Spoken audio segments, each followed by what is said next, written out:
अस्सलाम वालेकुम, खुश आमदेद तमाम देखने वालों को। करंट अफेयर ईद स्पेशल से आपका मेज़बान मोहम्मद यासिर हाज़िर खिदमत है। और आज ईद के इस पुरमसरत मौके पर एक बड़ा ही खुसूसी प्रोग्राम आपके लिए लेकर आए हैं। पाकिस्तान टेलीविज़न की हमेशा से रिवायत रही है कि चाहे कोई भी अहम मौका हो, उसके हवाले से खुसूसी प्रोग्राम और नशरियात आपके लिए लेकर हमेशा आते हैं। और इस दफ़ा भी ये महफिल सजाई गई है और प्रोग्राम में मेरा साथ दे रही हैं जिया खान। जी जिया, अस्सलाम वालेकुम, सब लोगों को बहुत बहुत ईद मुबारक मेरी तरफ से, यासिर की तरफ से। बिल्कुल जी। और मुझे उम्मीद है कि ये ईद बहुत सारी आप लोगों के लिए खुशियाँ लेकर आए। और मुझे लगता है यासिर कि खुशियों के साथ साथ ना ये ईद बहुत सारी खुशबुएं भी लेकर आती है। जगह जगह हर तरफ से ना बड़े मजे मजे की खाने की खुशबुएं आ रही होती है। बिल्कुल बिल्कुल, आपने सही कहा। और इसी का नाम ईद कुर्बा है और बड़ी ईद भी इसको कहा जाता है। बड़ी ईद कहा जाता है, कुर्बानी के हवाले से इसको याद रखा जाता है। बहरहाल जी, आज बड़ा स्पेशल प्रोग्राम है, दिन भी बड़ा ख़ास है और मेहमान भी बहुत ख़ास है। तो आज हमारी गुफ्तगू होगी अपनी मेहमानों से और उनका तारुफ जो है वो कुछ देर बाद करवाएंगे। लेकिन सबसे पहले जो सबसे ज़्यादा ज़रूरी चीज़ है उसका यहाँ पर तस्करा ज़रूरी है, और वो ये कि ईद कुर्बा पर इस दफ़ा यकीनन ये खुशी का मौका है, लेकिन एहतियात हमें रखनी होगी। ये बड़ा खुसूसी पैगाम है और ये सब के लिए है। एक कोरोना वायरस का ख़तरा अभी टला नहीं है और ये हमारी आपसे गुजारिश है कि जैसे पहले पिछली ईदों में आपने एहतियात रखी थी, मिलना मिलाना ज़रूरी है, यकीनन ईद का मौका है, लेकिन बहुत एहतियात इस दफ़ा रखनी है। मास्क का इस्तेमाल करना है, सैनिटाइज़र का इस्तेमाल जो कि हमारी आदत में अब शामिल हो चुका है, बड़ी अच्छी बात है। और सफाई का बहुत ख्याल, सफाई का तो बहुत यहाँ से इसका सिलसिला शुरू होना चाहिए। आप क्या कहेंगे इस बारे में? बस मैं ये कहूँगी कि वही बात है, सफाई का रोज़ाना जिस तरह करते हैं, ख्याल रखते हैं, और ईद पर तो बहुत ज़्यादा ख्याल रखना चाहिए, क्योंकि ये आपके लिए भी अच्छा है और आपके इर्द गिर्द जो लोग हैं वो भी महफूज रहेंगे। बिल्कुल ठीक है जी। तो ये सबसे पहले पैगाम देना ज़रूरी था। अब हमारे साथ जो यहाँ पर मेहमान मौजूद हैं, सबसे पहले उन्हें हम वेलकम करेंगे और उसके बाद फिर गुफ्तगू का आगाज़ होगा। सबसे पहले जो हमारे मेहमान हैं आदिल इस्माइल साहब, इमिग्रेशन कंसल्टेंट हैं, जाना पहचाना नाम है। कंसल्टेंसी के हवाले से, इमिग्रेशन के हवाले से जो लोगों को परेशानियाँ होती हैं वो दूर भी करते हैं। तो जनाब आदिल साहब को मैं खुशामदीद कहूँगा। आदिल साहब, बहुत बहुत शुक्रिया प्रोग्राम में वक्त देने के लिए ईद के मौके पर, और आपको ईद मुबारक। बहुत शुक्रिया sir, thank you very much for having me here first of all. ठीक है, और आपको भी और हाज़रीन को और नाज़रीन को सबसे पहले तो ईद मुबारक। ठीक है। अच्छा जी, दूसरी हमारी एक और बड़ी ख़ास मेहमान है। ये जाना पहचाना नाम है, पाकिस्तान टेलीविज़न से वाबस्तगी है, प्रोग्राम आप उनका देखते हैं, बड़ा अच्छा प्रोग्राम करती हैं। और बात कारोबार की हो, मईशत की हो जनाब, या चाहे सियासत की हो, नताशा हसीब हमारी जो है वो साथी एंकर भी हैं, पीटीवी से वाबस्तगी भी है और बड़ा अच्छा प्रोग्राम करती हैं। आज हमारी मेहमान के तौर पे यहाँ पे मौजूद हैं। नताशा को खुशामदीद कहेंगे। बहुत शुक्रिया नताशा प्रोग्राम में वक्त देने के लिए। तीसरे हमारे एक और बड़े ख़ास मेहमान हैं, मुख्तलिफ प्रोग्राम्स में आप उन्हें देखते हैं, उनकी गुफ्तगू सुनते हैं, मईशत के हवाले से हो, सियासियात के हवाले से हो, उनको हम हमेशा मदऊ करते हैं। अमीन हशवानी साहब एक बिजनेसमैन भी हैं, सोशल एक्टिविस्ट भी हैं, जानी पहचानी शख्सियत हैं। अमीन साहब को खुशामदीद कहूँगा। अमीन साहब, बहुत शुक्रिया, बड़ी नवाजिश कि आपने भी आज हमें इस खुसूसी मौके पर वक्त दिया। जी, गुफ्तगू का आगाज़ आदिल साहब आपके साथ। और पहले तो ज़रा रिवायती सवाल हो जाए कि ये जो ईद होती है, बड़ी ईद ख़ास तौर पे, ये किस तरह मनाते हैं? पहले मैं चाहूँगा ज़रा यहाँ से गुफ्तगू का आगाज़ हो। वेल, हमारे यहाँ तो सिलसिला ये होता है कि शुरू में कुर्बानी होती है, नमाज का एहतमाम होता है, कुर्बानी होती है, और फिर दोस्तों अहबाबों से मिलना। मैं चूँकि इमिग्रेशन इंडस्ट्री से वाबस्ता हूँ और दुनिया भर में होता हूँ, तो मेरी अक्सर और बेशतर ईद पाकिस्तान में नहीं होती, लेकिन जब भी होती, जैसे आज मैं मौजूद हूँ, तो हमेशा मुनफरिद होती है। ऑब्वियसली पाकिस्तान में एक बहुत डिफरेंट कल्चर है, और बाहरी ममालिक में आपको ठीक है कि एक बड़ा पीसफुल होता है, और चूंकि वो एक जस्ट अनदर डे होता है, छुट्टी नहीं होती है, खासतौर पर अगर हम कनाडा और ऑस्ट्रेलिया की बात करें। मुस्लिम वाले में तो फिर भी आपको ये फीलिंग आ जाती है, बट इन कंट्रीज़ के अंदर तो बिल्कुल सादगी से, और बहुत आपके स्लॉटर हाउसेस डिफरेंट हैं, दूर जगहों से आप जाते हैं, लेते हैं गोश्त, तो बड़े सादगी से हो जाती है। पाकिस्तान में ये जो चीज़ आपको मिलती है ना कि मिठाइयाँ, गोश्त और लोगों के साथ मिलना, और सबसे ज़्यादा कि मैं सुबह से लेकर शाम तक जो है वो जो भी वेल विशर्स और मेरे क्लाइंटेल्स और दूसरे, उनको विशेष ही करते और लेते हुए जो है गुजर जाता है। तो ये सारा पाकिस्तान में ऐसा फील होता है ना कि खुद ही कुर्बानी करनी होती है, सामने गोश्त होता है, सारी चीजें, तो फील आती है कि ईद कुर्बा है। हम तो बचपन से आदी हो चुके हैं ना, जब तक बकरा, गाय और ऊंट को कुर्बान होते हुए ना देखें तो वो एक्साइटमेंट और वो मजे भी नहीं आते हैं। तो मैं जब भी अवेलेबल होता हूँ, अभी भी मैं कुछ घंटे के बाद जो है ना सिंगापुर में होऊंगा तो उसके लिए ट्रैवल कर जाऊंगा, तो मेरी अक्सर और बेशतर बाहर ही होती है, बट मैं बड़ा मिस करता हूँ जब भी यहाँ पर होता हूँ, काम की नहीं होते, लेकिन इट्स अमेजिंग एक्सपीरियंस। बिल्कुल ठीक है। नताशा, ख़वातीन ज़्यादा उनकी जिम्मेदारी बढ़ जाती है और ईद के मौक़ों पर तो बहुत ज़्यादा जिम्मेदारी बढ़ जाती है, कैसे तमाम चीज़ें हैंडल होती हैं और मीडिया पे रहते हुए काम का इतना ज़्यादा प्रेशर होता है कि ईद के दिन भी ड्यूटी करनी पड़ती है, कैसे मैनेज करती हैं, कैसे ईद मनाती हैं, ज़रा बताइए देखने वालों को। यासिर, बड़ा मुश्किल सवाल पूछा है आपने। जैसे आप मनाते होंगे बिल्कुल मैं वैसे ही मनाती हूँ। हमारी बड़ी मुश्किल में गुजरती है, मैं भी बताऊंगा आपको। यही वजह है, देखिए ना अभी भी हम आज भी यहाँ पर हैं। तो एक्चुअली होता ये है कि नमाज तो मर्द हजरात पढ़ने चले जाते हैं, लेकिन हमारे यहाँ ये होता है कि हम फिर थोड़ा सा वेट कर रहे होते हैं कि गोश्त कब आएगा, कलेजी कब आएगी, फिर उसके बाद कुछ बनेगा और फिर बिल्कुल हिस्से होंगे। तो एक्चुअली यही वजह है कि उसको फिर वो बनने में और फिर उसको उसकी एक सेक्रीफाइस को भी एक दिल में रखा जाता है कि ईद है, जाहिर सी बात है, फिर उसमें ईद का नाम ही एसार है, कुर्बानी है, तो इसको भी थोड़ा सा हम जहन में रखते हैं और गोश्त को कोशिश करते हैं कि बांट दिया जाए, ज़्यादा फ्रिजेस में ना रखा जाए। तो ये भी थोड़ी हमारी एक कोशिश होती है कि ये करते हैं। अच्छा, बिल्कुल ऐसा ही है, बिल्कुल इससे ज़्यादा ही है बल्कि। अच्छा बताएं नताशा, आप बताइए कि आप कुकिंग करती हैं? मतलब कुकिंग करती हूँ ईद पर या वैसे नॉर्मल? वैसे नॉर्मल कर लेती हूँ, ईद पे भी हो जाती है मगर इतना ज्यादा नहीं, क्योंकि बारबेक्यूज और इतना ज्यादा एक अमाउंट बहुत ज्यादा होता है ना। एक होता है ना कि सब लोगों को, जैसे आप सब लोग हैं, सबसे एक सवाल करती हूँ कि आप लोग इंतजार करते हैं कि जी ईद आएगी, तो कोई एक डिश माइंड में बताएं कि आपके क्या होती है कि ईद पे सबसे पहले ये खाना है। बारबेक्यू ही होता है, एक्चुअली बारबेक्यू ही होता है, क्योंकि ज्यादातर वो सेफ भी होता है और जल्दी से कुक हो जाता है और पूरे साल इतना ज्यादा नहीं उसकी फ्रीक्वेंट। हमारे रवायत तो वही जो आम कराची की होती है, आपकी कोई होता है स्पेशल सबसे पहले, उसके बगैर कलेजी स्टार्ट नहीं होता। बिल्कुल कलेजी का इंतजार होता है। फरमाइएगा कि आजकल तो आप जैसे हालात देख ही रहे हैं, यकीनन बड़े मुश्किल मौशी हालात हैं, यकीनन पूरी दुनिया में कमोबेश एक ऐसी ही सूरत हाल है, तो क्या फ़र्क पड़ा है इस वक्त, आपने क्या ऑब्ज़र्व किया है और अपने बारे में भी थोड़ा सा बताइए कि आपने किस तरह ईद का जो वो दिन होता है कैसे गुजरता है, क्या मसरूफियत रहती है? राइट, आई थिंक अभी बहुत टफ सिचुएशन है जी एंड इन्फ्लेशन के आप देख ले इतनी प्रॉब्लम्स आ रहे हैं एंड स्पेशली जो सर्टन इनकम ब्रैकेट है उसके लिए इवन ईद सेलिब्रेट करना बड़ा मुश्किल होता है, राइट। एंड आई थिंक बहुत ज़रूरी है कि जो हमें थोड़ी सादगी इस टाइम अपनानी ज़रूरी है। दिखावा थोड़ा कम करें, बहुत अच्छी बात। लोगों को थोड़ा सा दिल हल्के होंगे, बिकॉज यू नो एक हार्ट बर्निंग होती है, ऑलरेडी टफ टाइम है और अब कोई आप देखते हैं कि कोई पैसे ज़्यादा उड़ा रहे हैं जी, तो ईद थोड़ी सी ज़्यादा मुश्किल हो जाती है उन लोगों के लिए। सही कहा। तो आई थिंक एक तो हमें थोड़ी सादगी इस ईद पर अपनानी चाहिए क्योंकि टफ टाइम है, एंड ऑल्सो अगर आप पैसे थोड़े कम उड़ाएं तो वो पैसे जो बचाते हैं ना वो आप थोड़ा सा सैक्रिफाइस करके और लोगों को बहुत बांटे, एंड नॉट नेसेसरी कि आप बांटे, but in a very subtle way, even your own relatives में, फ्रेंड्स में, they are going through tough time, सफ़ेद पोश तो होते हैं लोग, तो वो यू नो बताते नहीं हैं, अपनी इज्जत सबको रखनी पड़ती है। So I think I would say कि थोड़ा सा दिखावा कम करना चाहिए ईद में, पैसे थोड़े आप कम खर्च करें एंड आप क्वाइटली चैरिटी करें, नॉट के 2-2 लाख के आप गाहें सैक्रिफाइस करें अपने घर के पास टेंट लगाकर। आई थिंक वो पैसे थोड़े बचाकर आप क्वाइटली करें तो उसमें सोसाइटी के लिए भी फायदा है ना। अगर आप अल्लाह ताला की अगर आप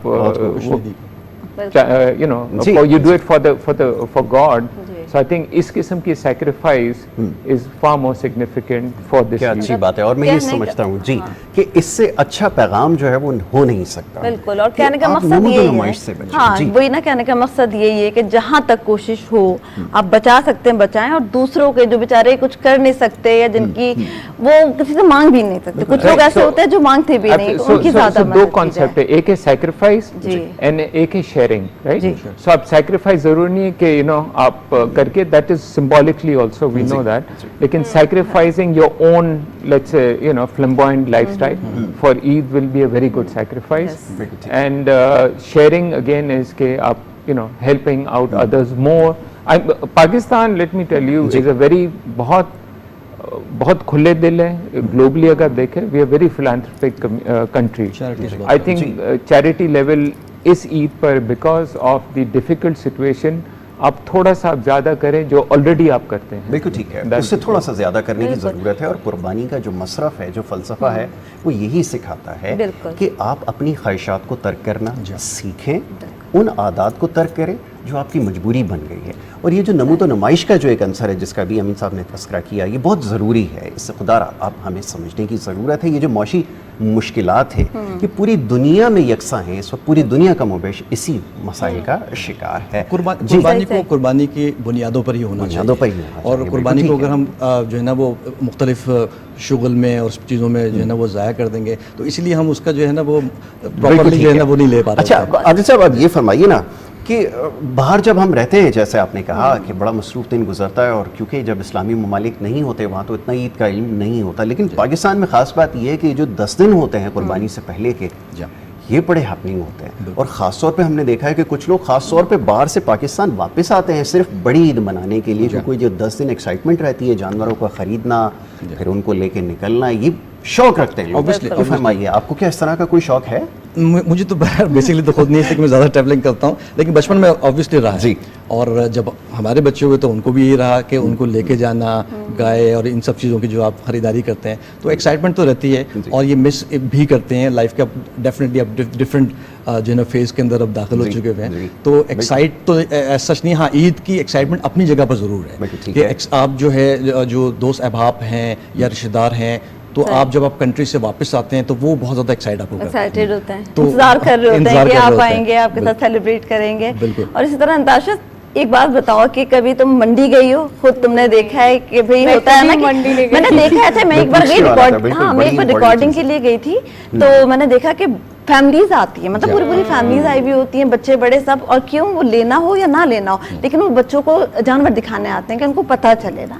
तो कभी खुद ने घर के लिए खरीदा कि एक बकरा ले लें, गाय ले लें? मंडी नहीं गई, क्योंकि थोड़ा सा करंट अफेयर में आने के बाद थोड़ा कहते हैं सोफिस्टिकेटेड और डिसेंट हो गए, तो हम थोड़ा सा इसी तरफ आ गए। अदरवाइज जैसे कि इन्होंने कहा कि ओवरऑल शो ऑफ जो है वो ना करें, साथ साथ जानवर जो भी हो, लेकिन ये मकसद है कुर्बानी का, चाहे वो एक बकरा करें, चाहे वो ऊंट करें, लेकिन ये मकसद कुर्बानी का है। एग्जैक्टली। और सर ने भी कहा इन्फ्लेशन के पॉइंट ऑफ व्यू से, तो इस्लाम के अंदर खासकर हम कह सकते हैं कि ये अल्लाह ताला की तरफ से एक ब्लेसिंग है कि ईद के ऊपर एक नेटवर्किंग बड़ी स्ट्रांग हो जाती है। तो जब आप किसी को गोश्त देते हैं या खाने बना के बांटते हैं, जो अपना अपना एक रिवायत होती है, तो जब आप बांटते हैं तो फिर उसके बाद आपको एक तो दिल को भी बड़ा सुकून मिलता है, और दूसरा ये कि दूसरे की खामोशी से मदद भी हो जाती है। तो कोशिश करनी चाहिए कि ईद के अंदर किसी ना किसी की मदद करें, और गोश्त जितना हो सके उन लोगों को टारगेट करें, उन लोगों को, खासकर आपके पड़ोसी हों या आपके रिलेटिव्स हों, उन लोगों को गोश्त बांटें। गोश्त तो अपनी जगह पर है ये, लेकिन जो बेसिक प्रिंसिपल है ना, उससे जब हम हट गए ना, हमने सोचना ये खत्म कर दिया है कि ईसा, जिस सर भी फरमा रहे थे कि ईसार करना बेसिकली सिखाया जा रहा है कि आप कुर्बानी सिर्फ गोश्त बांट के देखें, एक दिन 2 दिन 4 दिन अगर जो है वो अनप्रिविलेज लोग खा लेंगे, उसके बाद क्या करेंगे? तो हमें ये सिखाया गया है दीन के अंदर भी कि हम कुर्बानी करें, कुर्बान करें अपनी, वो सबसे ज़्यादा आपको पैसा अजीज होता है, ठीक है ना? तो वो उसको कुर्बान करना भी आपको आना चाहिए, ताकि आप खास तौर पर, जो मैं कोशिश ये कर रहा होता हूँ कि ना आप अपने फैमिलीज में से जो करीब तर हैं, रात दिन जो है ना, जो अब जो आदि जो मांगने वाले हैं, उनको उनसे ज़्यादा बेहतर है कि सफ़ेद पोश है। सर ने भी कहा कि सफ़ेद पोश जो लोग हैं उनको आप मदद करेंगे तो कुर्बानी का समर आपको वैसे आपको बिल्कुल आपको मिल जाएगा। और एक और बात है कि ना सिर्फ ईद पर नमूद नुमाइश हमें कभी भी नहीं करनी चाहिए, ना सिर्फ ये कि वो जानवर के मामले में, नहीं, वैसे भी आप कपड़ों के मामले में और दूसरे चीज़ों के मामले में हमेशा हमें मियाना रवि इख्तियार करनी चाहिए ना, नहीं करनी चाहिए। बिल्कुल बिल्कुल ऐसा नहीं है। हाँ, क्योंकि देखे ना, हम अगर कर रहे हैं मैं तो आपकी राय जानने की कोशिश कर रहा हूं। ये फरमाइएगा, कोविड का मसला एक पूरी दुनिया को एक चैलेंज, एक दरपेश है, ये मुकम्मल तौर पे अभी ख़त्म नहीं हुआ। कितना फ़र्क आपने देखा है? और खुदा का बड़ा शुक्र रहा कि पाकिस्तान में जो नुकसानात थे दीगर ममालिक के मुकाबले में वो कम हुए, और अब ये दोबारा से ख़तरा दरपेश है। क्या समझते हैं, क्या करने की ज़रूरत है, क्या मैसेज आज के दिन होना चाहिए? आई थिंक अगेन है कि सोशल रिस्पॉन्सिबिलिटी। जी जी। सो स्पेशली जो यंग है ना, हमारी पाकिस्तान की, it's demographically we are very young population, तो कोविड अगर आप देखें यंग को थोड़ा बीमार होते हैं, वैक्सीनेटेड है, पहले भी नहीं थे जी। तो कम होता है। इट्स द एल्डरली जिसको ज़्यादा होता जी, है। जी। और दुनिया में एक फिनोमेना रहा है कि young have been very careless कि हमें तो कुछ नहीं होता है, ठीक है एक हफ्ते में है, बट जब आप वो वायरस जब आप घर ले जाते हैं, आपके पेरेंट्स, आपके ग्रैंड पेरेंट्स को जब लगता है, that is the problem. So to say कि भाई हमें कुछ नहीं होता है, हम बड़े स्ट्रांग है, you might be very strong, but it's a very selfish way of looking at it. तो अगेन आज के दिन में जब आप बात करते हैं sacrifice, social responsibility, sacrifice means आप थोड़ा मास्क पहन ले, भले आप टार्जन हो, आपको नहीं लगता है कोविड, लेकिन आप थोड़ा सा मास्क पहन ले तो आप थोड़ा सा आप सैक्रिफाइस कर लेना। तो मुझे आज सुबह भी मेरे से किसी आर्ग्यूमेंट हो रहा था, the person at a hospital refused to wear the mask. I said, but you have to wear it, बाहर लिखा है मास्क करना, बोला नहीं पहनूंगा। So ego, ji ego, And मैं नहीं education पहनूंगा। factor मैं नहीं नहीं, it's not about education. English में पढ़े लिखे लोग, इधर एजुकेशन की बात नहीं है। It is about ego and के you know I'm right. हाँ, I don't need to, Self-righteousness की बात। ये भी So- मसला है। So I think it is very very important कि कोविड का भी ठीक है, people are vaccinated, फेटलिटीज इतनी नहीं हो रही है, but there are lot of virus variants जो आते हैं, जी, राइट? आ रहे हैं। We don't know where it's सही गोइंग टू गो, शायद बिल्कुल मंडेन हो जाओ, it can again become deadly. So हमें प्रिकॉशन करना बहुत ज़रूरी है। ग्लोबली अगेन रिसर्जेंस आ रहा है, we have to be, and as far as I am concern कि भाई फेटलिटीज बहुत कम हो रही है, लेकिन जो बंदा एक भी बंदा मर रहा है उसके लिए तो 100% है ना। Exactly. हमारे लिए में भी 1% है, वो एक 1% के लिए तो 100% हो गया। सो एंड कुरान में लिखा, if you save one life you saving the entire humanity. So we have to look at it, we have to be responsible बिल्कुल ठीक। To from a covid point of view, keeping in view the essence of this occasion. सबसे ज्यादा And जरूरी है, इस्लाम, बिल्कुल and ठीक हम है। जब इस्लाम की बात करते हैं, जो एसेंस इस्लाम का है, जी। about being socially responsible, about caring for others. This is another way of caring for others, right? That's come from ये शऊर जो है हमारा, इसमें बोलूँगा, जैसे मैं ये बात करूँ कि education in terms of its not like अगर आप बहुत क्वालिफाइड है तो मेरे नज़दीक एक बंदा जो बिल्कुल पढ़ा हुआ नहीं है, बट ही नोज के व्हाट टू डू और what not to do, Social ठीक है ना, responsibility सोशल रिस्पॉन्सिबिलिटी। और ये आप देखते सबसे ज्यादा हैं, जरूरी आप बाहर ममालिक में आप देखते हैं, एक तो फॉलो कराया जाता है, बाय लॉज भी है, ठीक है, हम डरते हैं वहाँ पर ज़्यादा भी हैं, लेकिन फिर भी लोग जो है वो शऊर ज़्यादा है। हमारे जैसा ये कह रहे हैं ना कि बताना पड़ रहा है, और ये कह रहे हैं, और वो एक्सेप्ट नहीं करते, और वो ईगो भी, तो ये शऊर का ज़्यादा कम है। एजुकेशन ऐसा मसला फिर भी नहीं, लेकिन इनको हम पढ़े लिखे इसी बात से भी मुझे एक वाकया याद आया कि अभी कुछ दिन पहले की बात है, एक तकरीब में मैं गई तो मास्क लगा के चली गई, क्योंकि अभी नॉर्मली लोग नहीं लगा रहे। मैं लगा के गई तो सब वहाँ हंस रहे ना, ओहो तुम्हें क्या हो गया, फ्लू हो गया, मास्क क्यों लगा के आई है? मैंने कहा बस वो आदत ही हो गई है। नहीं हटा दो, अब तो सब कुछ सही हो गया है। तो कहने का मतलब ये अभी भी मतलब लोगों को लगता है कि अब नहीं करनी चाहिए, कहीं लगा के जाओ तो लोग मजाक भी लगाने से तो फायदे भी हैं कि मेरे आपको तो मेकअप मास्क नहीं करना अभी भी पड़ता। जी मैंने कहा मास्क लगाने से फायदे भी है कि मेकअप नहीं करना पड़ता, सोकर उठे चलो मास्क लगाया, फटाफट बाल सही करे और चले गए। बिल्कुल सही कह रही हैं। जबरदस्त फायदा है। आराम से सब कुछ लेने जा सकते, मेरे लिए बड़ा अच्छा हो मैं जाता ग्रोसरी के लिए जाऊँ। काम आसान हो जाता है। दिल की बात है। अल्टीमेटली मर्दों को फायदा होता है। जैसे नताशा कह रही है, मेकअप नहीं करना पड़ता तो हमें दिलाना नहीं पड़ता। हाँ बिल्कुल ठीक है, इससे भी बचत हो सकती है। तो ये बहुत बड़ा खरीदना और लगाना अलग बात है, देखें फिर हम खरीदेंगे फिर भी ऐसा हो नहीं है, आप हर जगह अपना बेनिफिट्स ना लेंगे। ऐसी बात अच्छा नहीं है। नताशा जरा ये फरमाइएगा कि ये कुकिंग वगैरह का इत्तेफाक जैसा भी आपने कहा आप करती हैं, और जी ने भी जैसे आपसे पूछा कि कोई खास डिश है, तो ये बनाती क्या अच्छा है खाने में, ये जरा बताइए। क्या बनाती हैं? खाने में मैं झटपट चीज़ें ज़्यादा अच्छी बना लेती हूँ, जो जल्दी तैयार हो जाए, जैसे सैंडविच हो गया, या फिर चिकन अगर हम तरीके से जो है वो स्टेक्स बना लें तो वो ज़्यादा जल्दी बना लेती हूँ, बर्गर्स, ये वाले डिशेस ज़्यादा। लेकिन अगर कोई ऐसा कभी कभार आपका मूड होता है कि ट्रेडिशनली खाना है, तो फिर उसके लिए मैं इतना जब बना लेती हूँ तो फिर मुझसे खाया नहीं जाता, क्योंकि इतना मैं देख लेती हूँ खाना। अच्छा, आपकी फील्ड नताशा ऐसी है कि आपको बहुत रिसर्च बेस्ड है ना, आपको रिसर्च भी करनी होती है, और फिर आपको पता नहीं होता आपको कितने प्रोग्राम करने हैं, कब रिकॉर्डिंग है, तो टाइम मिल जाता है, मैनेज कर लेती हैं घर को भी, अपनी जॉब को भी, मतलब बस अल्हम्दुलिल्लाह इट्स रियली अ ब्लेसिंग के सब चीज़ें मैनेज हो जाती हैं। आपने जिक्र किया कि रिकॉर्डिंग्स का, तो यूजुअली मेरे प्रोग्राम्स जो है वो लाइव ही होते हैं, और इकोनॉमी और इन्फ्लेशन और ये वो चीजें Exactly. सारी चीजें At times देखना, थोड़ा boring हो और जाता है, फिर लेकिन पढ़ना आपको पड़ता है। इंटेलेक्चुअल रहना, क्योंकि आपके पास खबरें और रूमर्स दोनों साथ आ रहे होते हैं, तो ये चीजें पॉइंट आउट करना it's really difficult, but manage हो जाता है। manage। कभी ऐसा हुआ कि ईद आपने सोचा हो कि ईद पे मैंने ये ड्रेस पहनना है, बड़ी तैयारियां की हो और आपको कॉल आ गई कि नहीं जी आज तो सारा दिन आपका सेट पे आज प्रोग्राम है और आपने कहा PTV मैं is very kind, लेकिन ये है कि हो जाता है, समटाइम्स ऐसा हो जाता है कि recording, but it's good, manage कर लेते हैं मैनेज सब। हो जाता है। बिल्कुल ठीक है। आदिल साहब फरमाइएगा, सही। ये कुकिंग के हवाले से जैसे बात हो रही है, वैसे तो सवाल जो है वो खवातीन के लिए मुख्तस है। मर्द हज़रात से भी लेकिन आप करवानी भी चाहिए। कुकिंग करते करवानी होंगे चाहिए। ना, मैं कभी जरा कभी। बताइए, बाहर रहते मैं हुए बिल्कुल क्या क्या करता हूँ। बनाने का क्या-क्या इत्तेफाक हुआ, करते मैंने क्या-क्या बाहर सीख- रहकर ही सीखा एक्चुअली। क्या पहले सीखा? मुझे ये भी नहीं पता होता था कि मसाले क्या होते हैं, चीज़ें क्या होती सब हैं। लोग ठीक है। ऐसे ही सीखते हैं। मैं आपको ऐसी ईद के मौके पर भी आपको दावत दूंगा कि मेरे पास आए, लेकिन मैं चिकन की कढ़ाई बहुत अच्छी बनाता हूँ। वाह, और चिकन दिल कढ़ाई। चिकन का नहीं है, लेकिन उसका काम जो है वो लेकिन बड़ी अभी- I can make it, वो फॉर्मूला तो वही तो होगा। कढ़ाई आती है तो आप कुछ भी वो बना सकते हैं तो, ना। तो कढ़ाई में बहुत अच्छी बना लेता हूँ। बिल्कुल ठीक और है। बहुत सारी डिशेस हैं जो ठीक सीखनी है। है अपनी सेविंग के लिए। कभी आप कोई नहीं है और तो ऑब्वियसली आप बाहर ज़्यादा से ज़्यादा खाना खाएंगे तो अपनी हेल्थ को खुद ही आप बर्बाद कर रहे होंगे। तो मैंने सीख ठीक लिया। बिल्कुल है। ठीक। अमीन साहब की तरफ आऊँगा।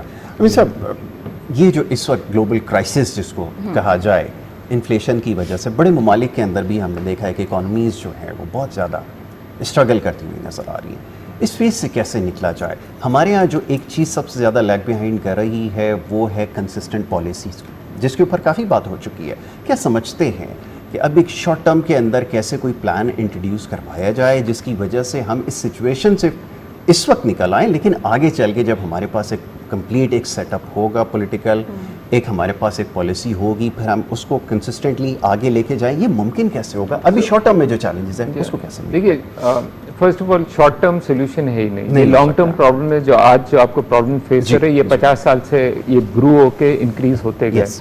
आप एक्सपेक्ट नहीं कर सकते कि शॉर्ट टर्म मेजर्स में ये लॉन्ग टर्म आप इश्यूज सॉल्व कर सही। सकते हैं, नंबर वन। नंबर टू, जब कंसिस्टेंट पॉलिसीज़ की बात करें, मैं हमेशा मैं प्रोग्राम में कहता हूँ कि इकोनॉमिक चार्टर बनाना चाहिए 15 साल 20 साल का, जहाँ all political parties need to sign up. जी जी। अब ब्लेम गेम है कि जो गवर्नमेंट में होती है वो कहते हैं हाँ ये अच्छी चीज़ है, जो ऑपोजिशन में उनका काम है टांग खींचो और अपनी जी। दुकान चलाओ। बिल्कुल ठीक है। सो जब वो गवर्नमेंट ऑपोजिशन में आती है उसकी उसके गाने चेंज हो जाते हैं, जो ऑपोजिशन में उनके गाने वैसे, चेंज होते ऐसे हैं। So this is a collective failure of the political community. I don't care जो भी आए, प्राइम मिनिस्टर बनते आते, एंड गवर्नमेंट चेंज होना, आप जापान में जाए, इटली में जाए, इजराइल में आप चले जाएं, 5 साल में 5 उधर गवर्नमेंट चेंज हुई है। उनकी economic policies absolutely consistent. Technology की आप बात करते हैं, इजराइल इज टॉप, राइट। हमारे उनके पॉलिटिकल बहुत सीवियर डिफरेंसेस है, लेकिन जहां वो सही कर रहे हैं, we should look at that and copy things, right. So economically आपकी कंसिस्टेंसी आनी चाहिए, और पॉलिटिकली ये अभी तक हमें नहीं किया। और उसकी वजह है कंसिस्टेंसी क्यों आनी चाहिए, क्योंकि जब आप बात करते हैं ना कि पॉलिसी तो सिर्फ पेपर पे होता है, मेन चीज होता है उसको इम्प्लीमेंट करना। Exactly, इम्प्लीमेंटेशन में भी बिल्कुल ठीक हमारा बहुत बड़ा प्रॉब्लम आता है। और क्यों आता है मैं आपको बताऊं। जो भी आप पॉलिसी, जो भी आप रिफॉर्म्स लाते हैं ना, जी। टफ होते हैं, अनपॉपुलर होते हैं, ठीक है ना। जी। तो अगर everyone is on the same page, तो फिर एक जॉइंट आप रिस्पॉन्सिबिलिटी लेकर आप उसको इम्प्लीमेंट कर सकते हैं। तो टेम्पररी अगर आपका पॉपुलैरिटी अगर आपकी गिरती भी है तो ऑपोजिशन आपकी टांग नहीं खींचेगी, बिल्कुल ठीक है। राइट। सो लेकिन अगर प्राइम मिनिस्टर हूँ और मैं सोच रहा हूँ कि यार मैं करूंगा और मेरी तो पॉपुलैरिटी गिर जाएगी, और ये ऑपोजिशन वाले बैठे हैं मेरी टांग खींचे, मैं 10 मरतबा सोचूंगा यार करूँ नहीं करूँ, राइट। बिल्कुल ठीक। सो आप सोल्यूशन की जब बात करते हैं ना, आप बाहर जाए, रक्षा वाले को भी पता है क्या सोल्यूशन है, इम्प्लीमेंट नहीं होता है। Yes. बात समझ रहे हो? जी। अच्छा, सो इसके लिए it is very very important कि आपने ना सिर्फ political but even we as business community, हम सोचते हैं अपना इमीडिएट, मेरा बिजली का बिल क्या आएगा, मुझे कोटा क्या मिलना था, पहले उस पर चलते थे। Yes. अब था कि भी एनर्जी सब्सिडीज हमें क्या मिल रहा है, रिबेट्स क्या मिल रहा है। हम अपने बिजनेस के दायरे से बाहर सोचते ही नहीं बिल्कुल ठीक है। है। हमें लॉबी करना चाहिए कि भाई आप एजुकेशन सही करें, आप स्किल लेवल सही करें, आप अपनी हेल्थ पॉपुलेशन की सही करें, बिकॉज लॉन्ग टर्म में even for us as business people हमारी एजुकेटेड स्किल पॉपुलेशन होगी, हमारा बिजनेस लॉन्ग टर्म में बेहतर होगा। बिल्कुल so we have to look at the long term view, not immediate. क्योंकि आपका immediate interest and long term view हमेशा is not always aligned, conflicting होता है। समटाइम्स इंग्लिश में कहावत है, you have to lose battles to win the war. Exactly. Okay. So political भी failure है, societal भी failure है, हमारे business community का भी failure है। हमें ये इतना narrow view से we have to see the greater good. And so this is the fundamental issue, and we as a nation have failed, especially in last 30 years. We failed. I mean, we were Bangladesh का भी आजकल मैं देखता हूँ comparison. आप बांग्लादेश छोड़ें, आप दूसरी भी इंडिया का per capita GDP we were higher than India. आप छोड़ दें बांग्लादेश, बहुत सारे कंट्रीज हम वी वर द एग्जांपल जो वर्ल्ड बैंक कोट करती थी as the first Asian tiger. I mean Taiwan, Korea सब ये सब आके हमसे कॉपी करते हैं। तो वो हम कहते हैं ना बड़ा पोटेंशियल है। मैं कहता हूँ कब्रिस्तान भरा हुआ है बहुत लोगों से जिनके पास बहुत पोटेंशियल था। जब तक आप उसको ट्रांसलेट नहीं करेंगे, यूथ की हम बात करते हैं, यूथ अगर आपका जाहिल आप छोड़ देंगे, अनएजुकेटेड होगा, उसमें तहजीब आप नहीं डालेंगे, वो लाइबिलिटी बनेगा, आपके गले में आएंगे।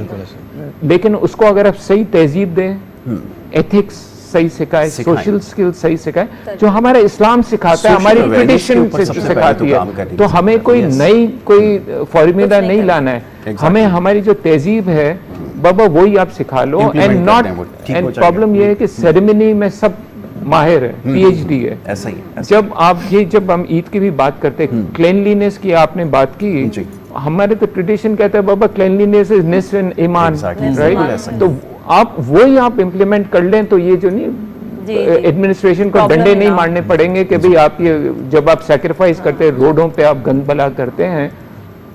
सो it's all about going back. So ये हमारे एल्डर्स हैव टू इनकलकेट कि यार आप अपनी ट्रेडिशन करो, आप वेस्टर्न को छोड़ दो। और हर काम गवर्नमेंट ने नहीं करना होता, अपने घर से स्टार्ट करना चाहिए। हमेशा होता है ये घर से है, एज अ सोसाइटी होता है। वर्ल्ड वॉर 2 में जापान तबाह हो गया था, जर्मनी तबाह हो गए थे, right? How did they with in span of 40 साल? क्योंकि उनके social ethics, society, Japanese house hold, house wife से स्टार्ट हुआ था वो रिफॉर्म के how you revive it. So absolutely charity begins at home and reforms also begin at home. मैं भी कंप्लीटली एग्री करूंगा सर की बात से, क्योंकि उसका रिपरकशन ये होता है कि जब सोसाइटी बिल्टअप नहीं होती है तो लोग जो एजुकेशन अच्छी हासिल कर रहे हैं, जिनके पास स्किल्स हैं, जो हाईली स्किल्ड हैं, वो फिर आपके मुल्क को छोड़ के जाना शुरू करते हैं। और ये 30 साल 40 साल से यही आप सिलसिला देख रहे हैं। हमारे यहाँ एक बड़ा प्रॉब्लम ब्रेन ड्रेन का रहा है। आपने तो वहाँ पे वेस्ट में देखा होगा कि यहाँ से बड़े एजुकेटेड लोग वहाँ जाके सेटल हुए। अच्छा, फिर बड़ी हैरानकुन बात है कि यहाँ से लोग वहाँ जाते हैं, अच्छे से सेटल भी हो जाते हैं, रूल्स को भी फॉलो करते हैं, वो तमाम चीज़ें होती हैं, लेकिन बड़ी अनफॉर्चुनेट है यहाँ पर वो हमें नजर। उसमें एक आपको ये देखना पड़ेगा कि वो जो तादाद है उनका माइंडसेट ही यही है, क्योंकि वो ना सिर्फ डेस्परेट हैं, वो फ्रस्ट्रेटेड भी हैं। तो सर जो बात करें वो बिल्कुल अपनी जगह पर बिल्कुल 100% सही है। मैं एग्री करता हूँ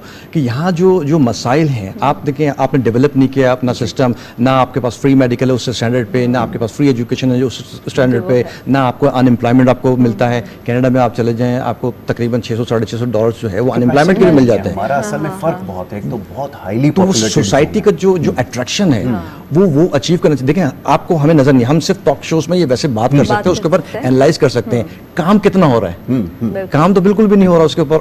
आप जनरेशन डेवलप ही नहीं कर रहे हैं। तो वो जनरेशन जो है उसको ईज चाहिए कि कनाडा बुला रहा है, ये चीज़ें पूरी करो, और मिल रहा है पासपोर्ट मिल रहा है, 150+ कंट्रीज ऑन अराइवल हो गए, मुझे रोकने वाला नहीं। हमारे पासपोर्ट पे अनफॉर्चुनेटली हमें तो हर जगह पर रोका जाता है। हम अगर बाकू भी चले जाएं तो कहते हैं साइड में जो है ना आप अभी खड़े हो जाएं लाइन में, आपको देखेंगे बाद में। तो ये सारे प्रॉब्लम्स जो है वो रहते हैं। जी नताशा, दोनों गेस्ट से मैं बिल्कुल अग्री करती हूँ और सेकंड करूंगी इन्हीं की बात। पहले इन्होंने कहा कि ओवरऑल पूरी दुनिया का यही मामला है कि सबको जो है थोड़ा ऑप्टिमिस्टिक होना पड़ेगा। इन्फ्लेशन है और इकोनॉमी की बात हो रही है तो ऑब्वियसली मैं कमेंट करना चाहूंगी कि इन्फ्लेशन है तो थोड़ा सा पेशेंस रखा जाए। पॉपुलर और अनपॉपुलर डिसीजंस की बात है तो ऑब्वियसली अभी हम ये दौर देख रहे हैं कि अपनी पॉलिटिक्स या अपनी सियासत बचाने का दौर नहीं है, बल्कि रियासत को बचाना है। बहुत अच्छी बात। अल्हम्दुलिल्लाह पाकिस्तान डिफॉल्ट होने के खतरे से तो निकल गया है, लेकिन still we are in critical situation. तो हमें और मजीद जो है वो थोड़ा सा पेशेंस रखना पड़ेगा। ऑब्वियसली कुछ ऐसे अनपॉपुलर डिसीजंस हैं जो कि टफ लग रहे हैं, लेकिन कुछ अरसे बाद इनके पॉजिटिव निकाले जाएंगे।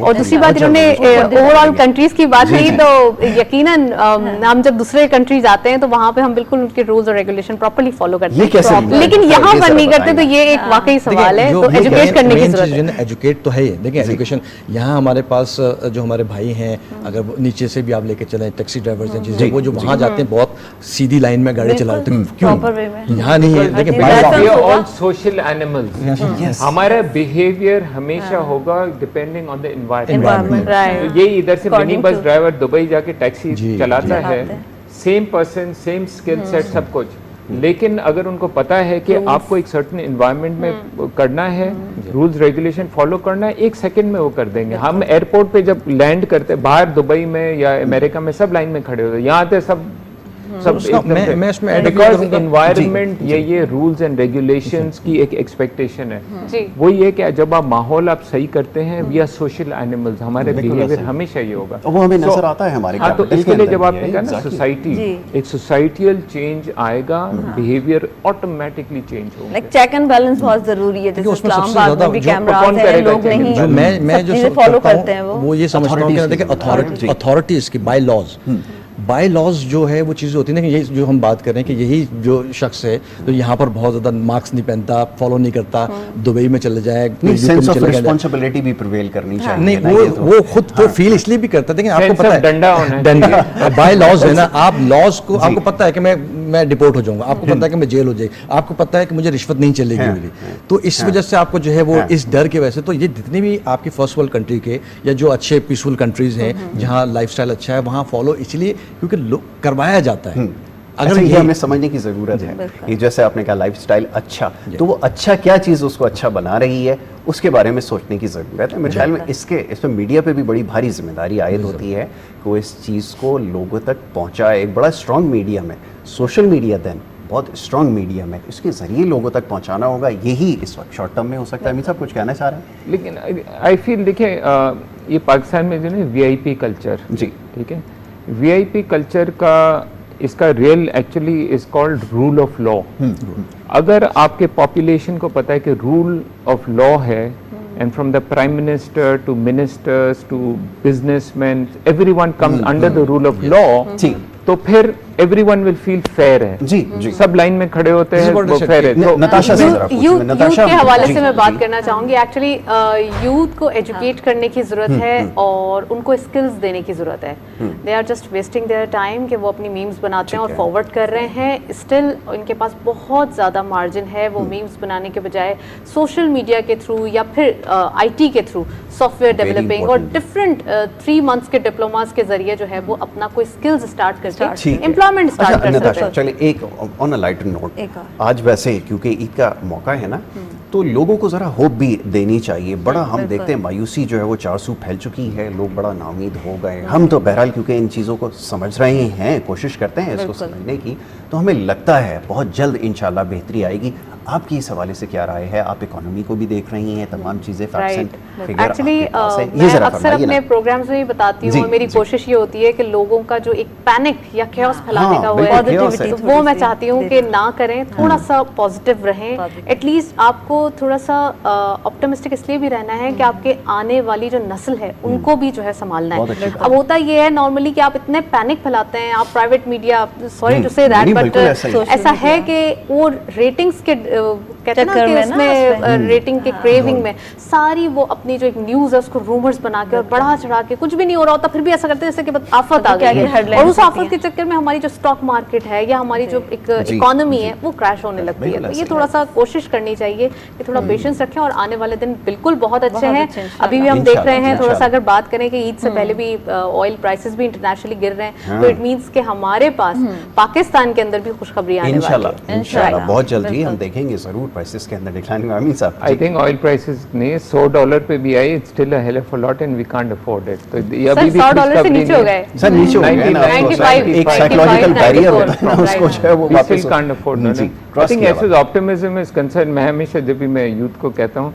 कि like I mentioned, Pakistan was first one of the early Asian tigers का जी। potential था, and ये हम बात कर रहे mid 50s to early 60s तक ये आ रहा था, right?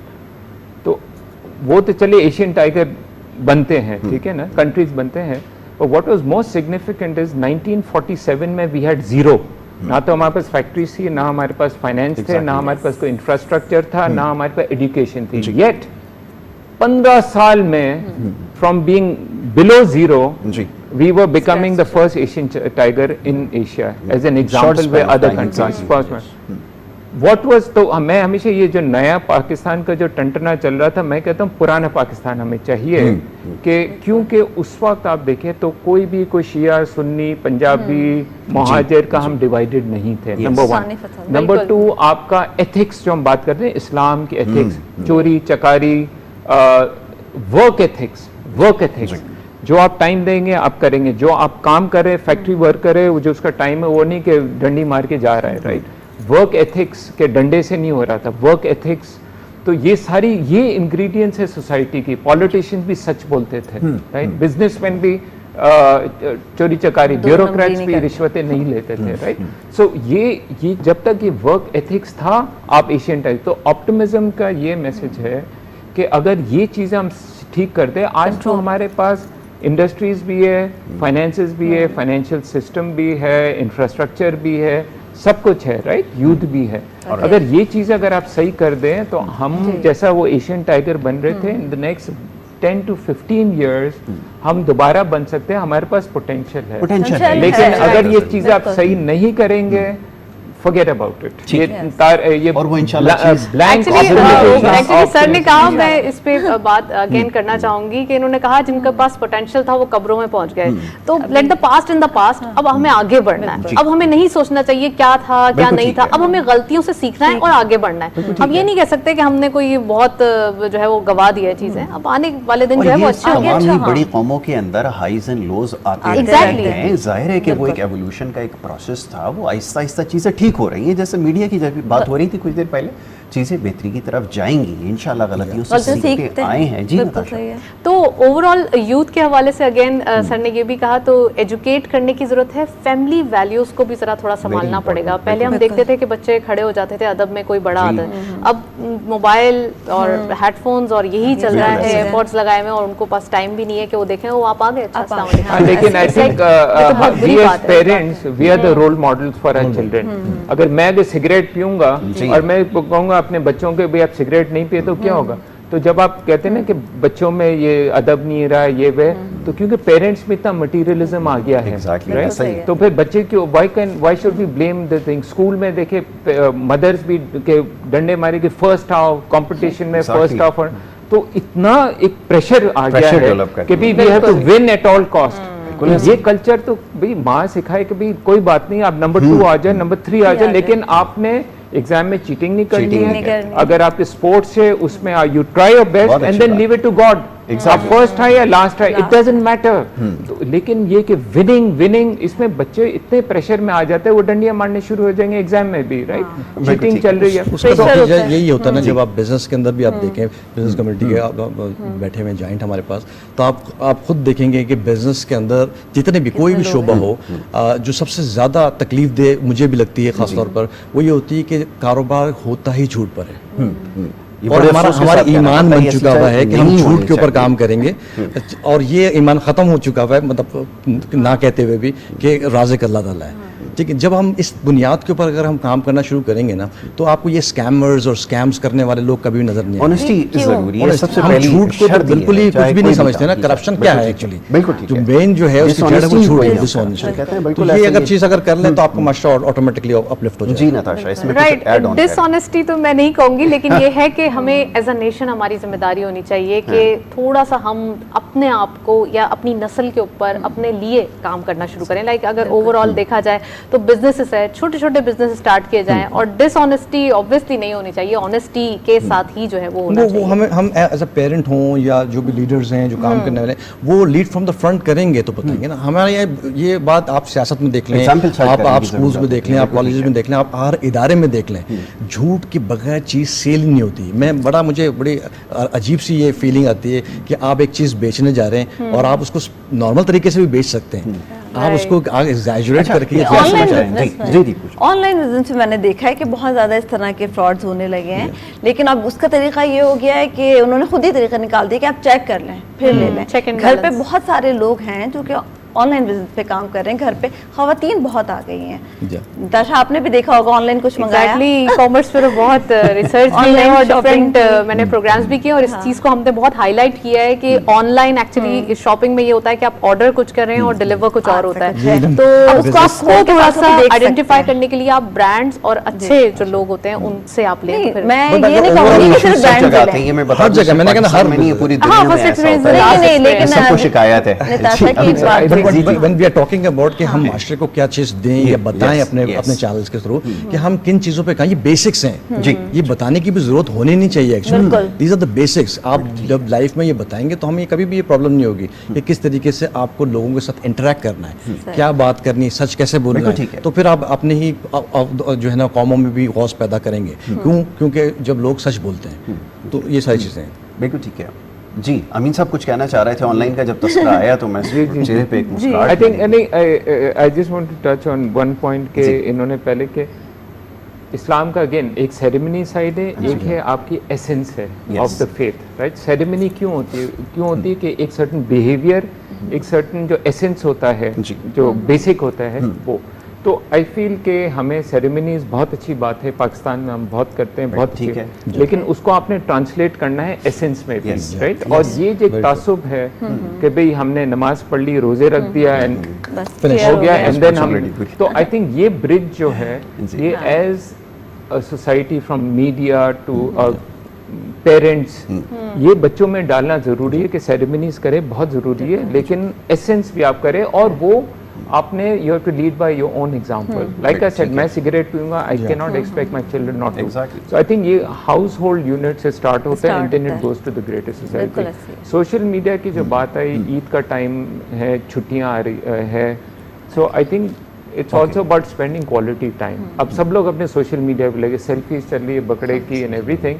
I think that is very very important कि आप थोड़ा सोशल मीडिया को थोड़ा सा साइड पे रखें, आप अपने फैमिली, इमीडिएट फ्रेंड्स जो है उनके साथ क्वालिटी टाइम, Yes. ठीक। सोशल आई बिल्कुल ठीक है। एंड ये फोन को थोड़ा सा आप जरा सही रखकर, क्योंकि ये भी एक बहुत बड़ा सोशल प्रॉब्लम कि we become completely disconnected. Exactly. बिल्कुल बिल्कुल सही कहा। और बस टाइम जो है आज का प्रोग्राम पता नहीं चला कैसे गुजर गया, तो बस जल्दी जल्दी मैं आप सब लोगों से चाहूंगी कि ईद के हवाले से कोई मैसेज देना चाहें आप। चलें आपसे स्टार्ट करते हैं। मैं तो बिल्कुल स्ट्रेट फॉरवर्ड हूँ इस मामले के अंदर कि सबसे इम्पोर्टेंट है कि आप जल्दी लोगों के साथ जो है वो किस तरीके से इंटरेक्ट करते हैं, तो ठीक है। अपने बिहेवियर को अच्छा रखें बिल्कुल। और लोगों के साथ ऑनेस्टी के साथ डीलिंग करें। दैट इज द ठीक। Most important thing what I can tell.